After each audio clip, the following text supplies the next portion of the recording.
Hi friends, host Eric here, host of Talking with Famous People. This is episode 16 or 17 of this, and today we're going to start here on page 84, and we'll probably go through 3 or 4 or 5 pages. So here's the theme song. People everywhere gather up, enemies outraged at how they miss a sign. How do they set their priorities? These foreign backstabbing entities ensuing heartache and misery follow necessarily from their savage ways. Insulting Carson and Desiree, we're stuck with such petty larceny. We all partition the victories and call it destruction of the whole damn world.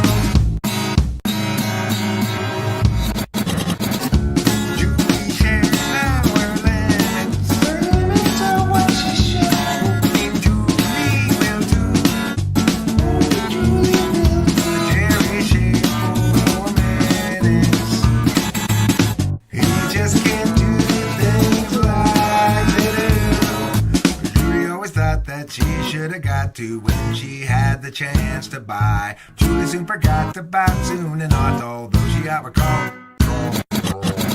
People everywhere gather up, enemies outraged at how they miss a sign. How do they set their priorities? Okay, a little bit of a longer intro than usual because I pulling that bong right. Decided to pull it on the later side there in my possible times. Interestingly, I begin this section on page 84 which asks, what does it mean to be logical? Which was a big discussion I was having in a live stream with Just Think About It. And there's a previous section of the book where I covered different kinds of logic and logical, whatever. And I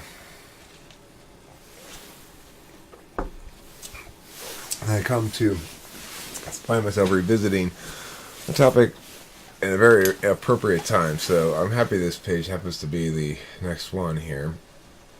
What does it mean to be logical? Logic definition A. Logic is a system or set of principles underlying the arrangements of elements. Logic definition B. Reasoning conducted or assessed according to strict principles of validity. So, because definition B refers only to TI, defining logic as deductive reasoning, also we'll need to question that logics beyond TI are possible. We beg the question. Right, there are logics beyond TI possible, but there's still logics. A logic requires a grammar. TE has no grammar, merely an effective metric that doesn't generalize. So this is what you're referring to in that comment. I thought you were referring to the video. You said it wrong, though. You said I chose definition A in order to beg the question. But I said, because definition B refers only to TI, defining logic as deductive reasoning, and we need to acknowledge that logics beyond TI are possible, or beg the question. Yeah, I know. You had it backwards. I didn't use definition A to beg the question of logic being expansive beyond TI. I used a different definition in order to not beg the question. In other words, I took precautions to make sure I was defining it broadly enough that we could meaningfully address the question. So we'll use logic definition A. A logic requires a grammar. TE has no grammar, merely an effectiveness metric that doesn't generalize. A grammar is a set of principles. TE has heuristics but no principles. A grammar requires distinction between objects and field. TE does make this distinction because existent objects supervene upon the distinction, their existence supervenes upon it. A grammar limits the behavior of objects and agents within the system by a conformity to principles of the system. TE does not because it tests against actualities, not approximations. You can execute this task exactly right, but if it's a unique doorknob, then it might not work on it.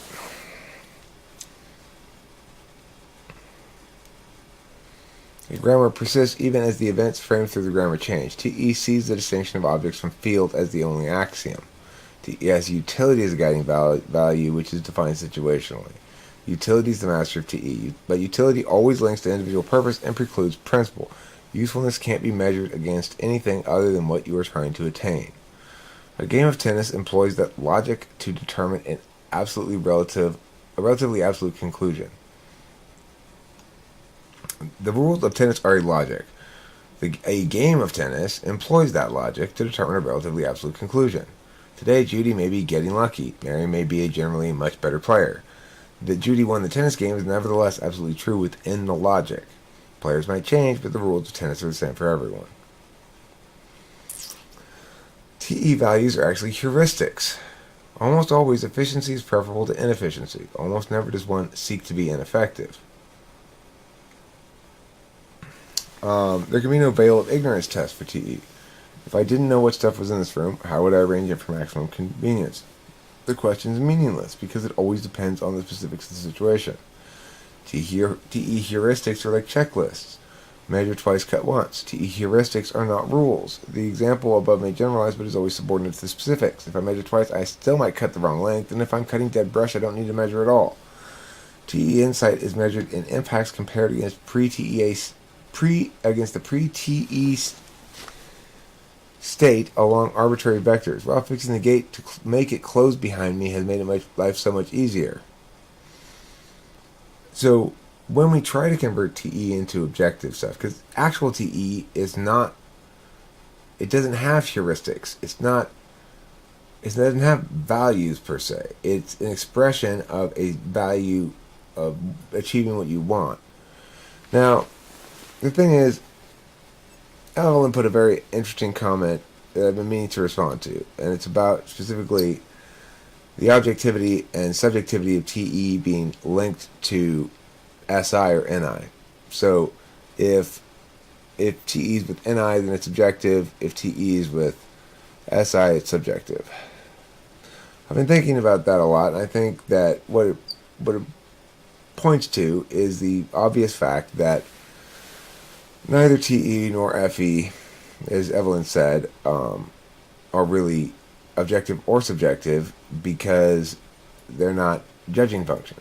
And this is a point I've made before as well, and I think it's an important one, that TE and FE are interface functions. They're not judging functions. That doesn't mean they don't have criteria that they compare against, though. Both of them have criteria. It's just that the criteria for FE is universal in some sense, and the criteria for TE is particular. But it's also true that the TE frame, when paired with NI, is going to be larger, and it's going to be rendered in abstraction. So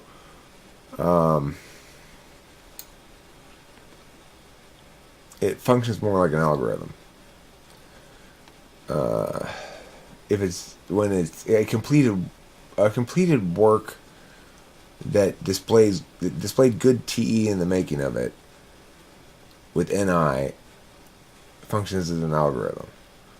But I think the question of objectivism and subjectivism with TE and FE is a category error, basically, that I kind of have been guilty of myself plenty of times. So let's go on to the next thing. How epistemology shapes the expression of extroverted thinking.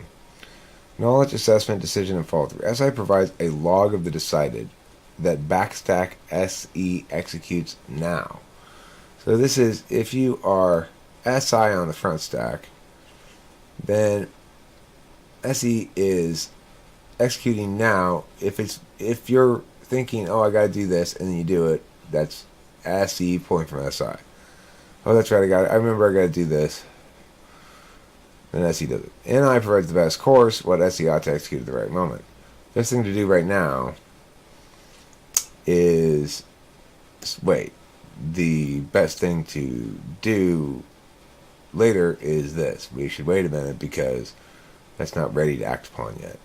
Now,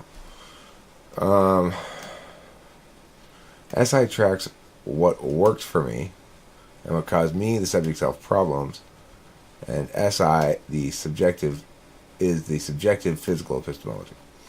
NI knows what works and doesn't by understanding fittedness as an attribute of the object unrelated to self.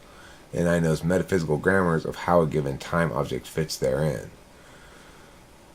and how a given time object fits therein. So either the grammar of there's a certain grammar to resonance that NI grasps onto. I don't know if it's really a grammar per se, but that's a more metaphorical use right there. TE makes attainment of goals require less SE attention by assessing perspective and decided actions. So TE makes attainment of goals require less SE attention by assessing perspective and decided actions against the desired outcome in order to tweak the course of action require less SE to attain the outcome. You should, instead of continually trying to break all the leaves into one pile near the trash can, break them into smaller piles and move the trash can with you. It'll be easier because you won't have so much raking. You won't be raking so many leaves across a long distance. That's an example of TE making an adaptation to a plan in order to require less SE. SI versus NI will display as different ways of deprioritizing TI. Right, because they're knowledge functions and they're replacing a judgment function. I don't need to deliberate about this, I already know. They might also display as deprioritizing FI, so I should actually put and FI here. And FI. You'll note that because of the way that functions work, obviously, and the stack order and stuff, you can't be a knowledge function followed by a deliberation function. So it's always going to be of a lower priority. Let's see what this one says.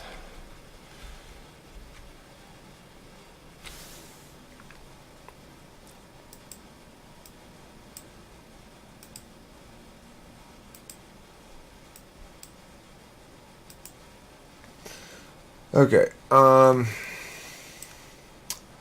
Extroverted thinking's misconception of introverted thinking. ESTJ and ENTJ. TI is ignored. The ISTJ and INTJ, TI is countervalued.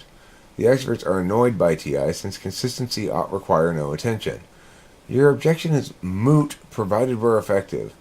TI DOMs prefer imperfect solvency to deliberation and a status quo where goals are clear. Because as far as TE users are concerned, once the goal is clear, that's all we really need to know to understand the logic of a thing.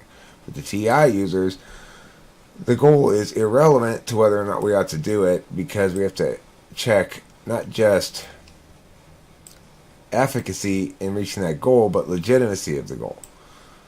So the introverts view TI as too clumsy a tool to guide behavior. TI ignores the actual in favor of the approximate. Consistent application over time is preferred over precision application in the moment. TI is thus inversely proportional to the capacity to situationally optimize. In other words, okay, you're tying my hands here, the TE user. I've got this great plan to solve this thing, and it's only going to kill 10 people. Come on.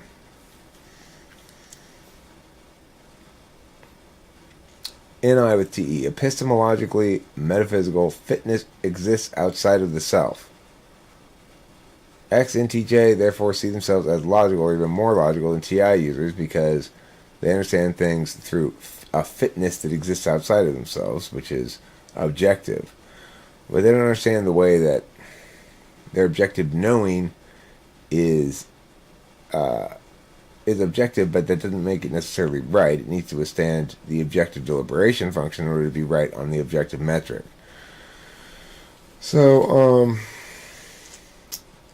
X and TJ truths resonate with the implicit rules of systems, while X and TP truths are only definitionally necessary, and definitions are subject to change. This is how NITE is going to see TI. SIT, epistemologically physical, authenticity is personal. Therefore, the XTSTJ therefore see themselves as fair or even more fair than TI users. TI users sacrifice the optimal ergonomics of things in favor of one size fits all. That's not very fair. These are how these various types contraindicate in their expression against TI. So if you hear these kind of things, the introverts, if you hear somebody complaining in some way or another that reveals they think TI is too clumsy to use as a tool to guide behavior, that it ignores what's actually there in favor of the approximate, that It prefers consistent application over time over precision application in the moment, and thus is contraindicative of their interface function, which wants more responsiveness. Then you can guess it's one of these two, probably. Decent chance of the TE user with TE in the tool slot. And I with TE, if they start acting like this, it's one of the N's probably. They start acting like this, it's one of the S's. You see what I'm saying? Okay, well, you get the idea. Okay, so let's go on to the next one. Oh, this one. ISTP and ENFJ, socionics duality relationship. Picked a couple of hypothetical people, Pierre Letroipot and Liz Juliana Harrington, to be the people. Okay, this is ENFJ female. She's fun-loving. She's a 22-year-old from Toronto. Liz isn't sure she's cut out for monogamy, but she wants a partner. Interesting, Liz. It's interesting. I changed the color of this to make it a little less shocking on the eyes. Liz cares about people getting along and their perceptions. She's an ENFJ. EIE, FENISE, TI seeking, SI polar, NE strong but unvalued. Countervalued. Knows best course of tool function. LSI, TISE, NIFE, FE seeking, NE polar, SI strong but unvalued. Acts upon the decided course of tool function. And this is wrong to say it's strong. I should just say it's countervalued. These things are just countervalued, really. They're not necessarily strong. You can develop them, but, I mean, you're not really developing the 6 function even then. You're developing some sort of workaround, as far as I can tell. Countervalued. That's better. Okay, let me pull this up like this. Pow, and then this like this. Alright, so that's those two side by side. Stabilizing factors.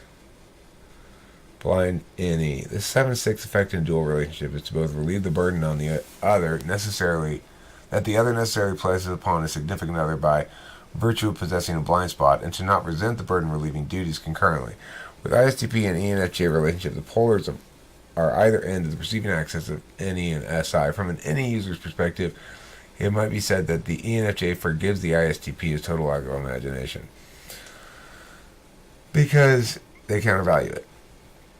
Blind SI. Similarly, the ISTP has both a strength and disregard for SI. SI attends to the well-being of the self both in the moment and over time, which is prioritized, and under what auspices is a matter of subtypes. That's not true. I don't agree with this anymore. This is old. Regardless, the ISTP assists the ENFJ in self-care both in the moment and over time without resenting the ignored TE and easily provided SE execution skills this entails. Seek and ye shall find. The first and fourth slot effect in the dual relationship is what makes the other person fundamentally comfortable to be around. It has a secondary intensifying effect that will be addressed in the next table. When the stabilizing impacts of the 1-4 seek meet exchange occur, they do so in natural ways that seem simple and obvious to both parties. What this fancy talk just says is when you naturally provide what your other seeks if you're in a dual relationship in a 1-4. And it's not just you providing what it seeks, it's you're providing an environment in which they can do that thing themselves safely and comfortably and don't have to do more than they want to. A lead and I shall follow. For the ENFJ, this will manifest in a somewhat supervisorial capacity, both because the natural 1-4 slot relationship is based on the willingness of the party with the 4th slot function to accept leadership in a manner that blurs the distinction between service and deference in both directions. Regardless, this supervisorial aspect is maximal when the functions are evaluatory functions and minimal when the functions are epistemological and action functions. So, judges have more of a supervisorial relationship over their significant others than a duality relationship. Moisteners, dampeners, tenderizers. Complications between the ISTP and ENFJ arise through the fundamental purpose of objectivity. Is it to frame perceptions, to attain harmony in the moment, to render one's own world be more concretely comprehensible, to render one's metaphysics consistent and clean, The 1-4 complement involves this quality that necessarily intensifies the relationship but doesn't necessarily destabilize. Because they're judgers, they go from status to status.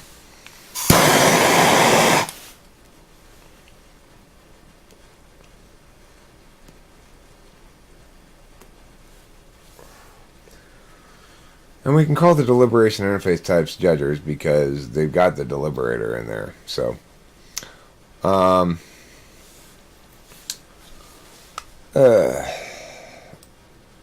this is something I nixed. Didn't work. It's one of my failed paths.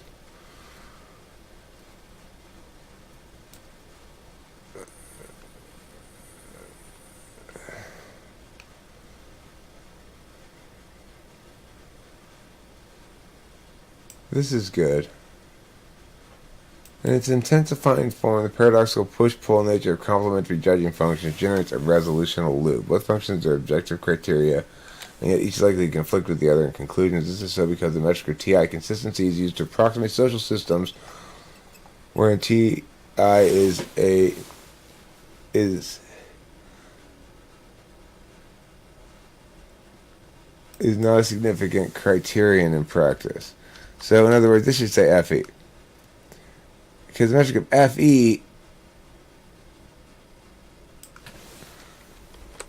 FE social value is used to approximate social systems wherein TI is not a significant criterion. That's not a significant criterion in practice. That's a terrible paragraph. What the hell was I writing? That is not a significant criterion in practice. Ugh. Horrible. Summary.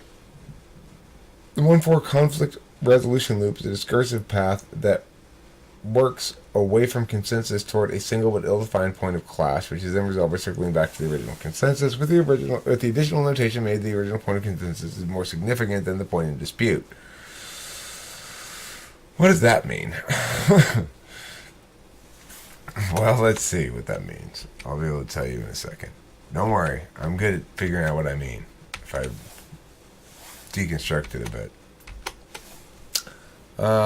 So basically, you start at a point of disagreement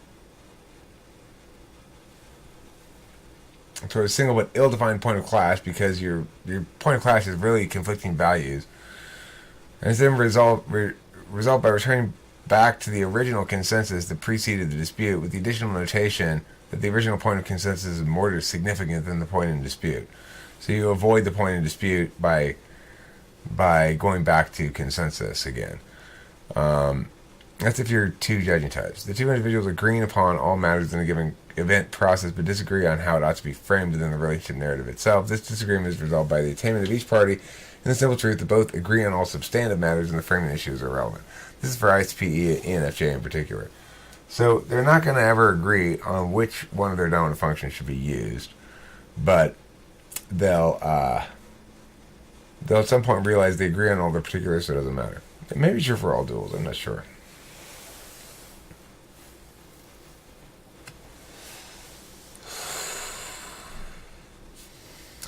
When duals go bad, while dual relationships are generally stable, not all of them work and not all of them last. The judging types have a rougher go of things here, but the objective judging types, both including ENFJ, ITP, and ESFJ, INTP pairings, will be more likely to endure than their subjective judging analogs. It's just a hypothesis. Intuitive and sensor. The dispute area between duals can be boiled down to an intuitive sensor division. Intuitives prioritize meaning and meaning making over experience when evaluating things in terms of significance. For sensors, it's the exact opposite. They don't prioritize meaning and meaning making over experience. They prioritize experience over meaning and meaning making. Stable or unstable. Whether or not Liz and Pierre will express the stabilizing or destabilizing aspects of the ISTP-ENFJ pairing will depend on individual differences.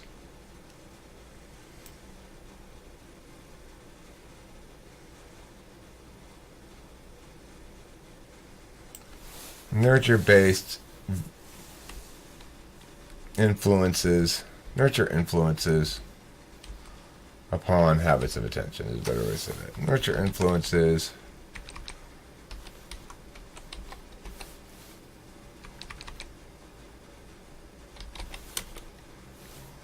on habits of attention.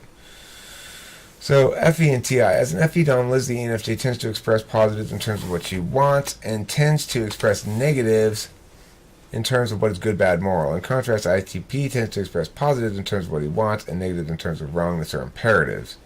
So there's possible a bit of a conflict there potentially just in terms of the language. Let's see what this one says. How fracture lines really work. The actual correlation is between outcome orientation as opposed to process orientation and increased risk of dual relationship fracturing. The correlation is not one that describes a relationship between a dominant judging function and fracturing directly. And I include the interface functions here because they're paired with the judging functions. But outcome orientation will correlate strongly with a dominant judging function, the extroverted J's and introverted P's and MBTI. So, why is this the case? Because a results orientation correlates with the real-time expression of a judging function, while a process orientation correlates with a cross-time expression of a judging function. Which means, basically, if you use a judging function in real time, then you're necessarily results oriented because you're reviewing after you're using it. But if it's instead lower in the stack, then it's cross time and you're using it after you're using the other things. So it's more like a way to orient your processes. INTPs and INFPs may prove exceptions to this because metaphysical action is their tool function and must render the reference, actions, reactions, and environmental rules and symbols before any but reflexive physical action can be accomplished at all. So that's just a hypothesis. I don't know if that's true or not. Still, regardless, the instrumental absolute value pattern between the various types is likely to be a voter regarding the resolution of the process results distinction as it plays out as either complementary or conflicting. So, I guess what I'm saying here is, I think what I was talking about with subtypes probably is that if you prioritize, it depends kind of what you prioritize when I thought about subtypes like that. But I don't think about subtypes like that, so I'd still say it's how you're gonna manage that instrumental absolute with the judges. How you manage the 2-3. The 2-3's more. The 2-3 plays out different with judging types than it does with process types. ISTP male red flags. Younger ISTP males can manifest a red pill philosophy.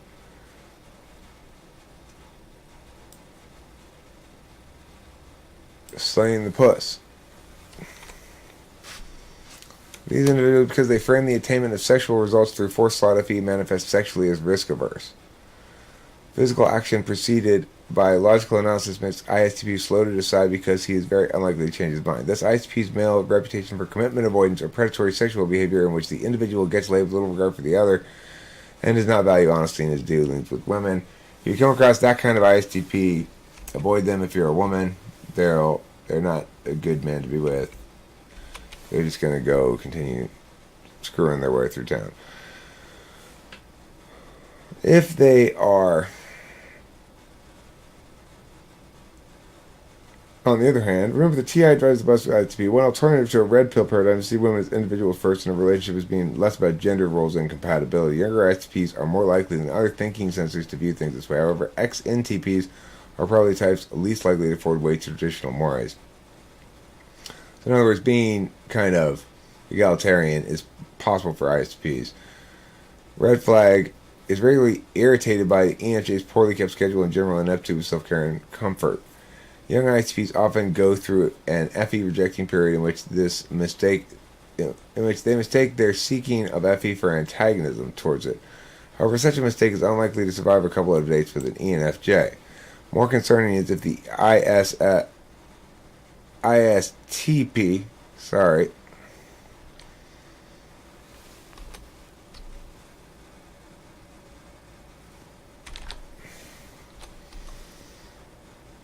God damn it. This is However, such a mistake is unlikely to survive a couple days with an ENFJ. More concerning is if the ISTP can't transition from unvalued SI in order to assist the ENFJ with her polar. This is a higher risk because ISTP is already unlikely to use real-time SI. TI as a dominant function means ISTP renders SI metaphysically. Combined with polar and E, this means ISTP SI is a plotting empirical affair, whereas ENFJ will most benefit from physically comfortable, calming, and self-focusing of real-time SI. If ISTP resents this point of class, that's a red flag. Green. Another alternative sees relationships as naturally occurring phenomena that one executes well or poorly and weights the response of the woman as significant an achievement. In this configuration, gender roles are factored, perhaps even embraced, but done so against the metric of the other party's consent and attainment of needs. This is most likely a manifestation of a healthy relationship for an ISTP male, but again, generational considerations are significant. Okay, well, I don't know if I really loved that table on ISTP and ENFJ duality, but it wasn't terrible. Certainly was colorful. Anyway, I'm going to play the song and call it a video. Thanks for watching. Hopefully the next one will be, the next table will be a little cleaner than that one was. People everywhere gather up in a means, outraged at how they missed a sign. How do they set their priorities? These foreign backstabbing entities, ensuing heartache and misery, follow necessarily from their savage ways. Insulting Carson and Desiree, we're stuck with such petty larceny. We all partition our efforts and call it destruction of the whole damn world. Julie shares our limits. Her limits are what she should. Only Julie will do. Only Julie will do. Jerry shares 4 minutes. He just can't do things like they do. Julie always thought that she should have got to when she had the chance to buy. Julie soon forgot about soon and not, although she got recalled. People everywhere gather up in enemies, outraged at how they miss a sign. How do they set their priorities? These foreign backstabbing entities, ensuing heartache and misery, follow necessarily from their savage ways. Insulting Carson and Desiree, we're stuck in such petty larceny. We all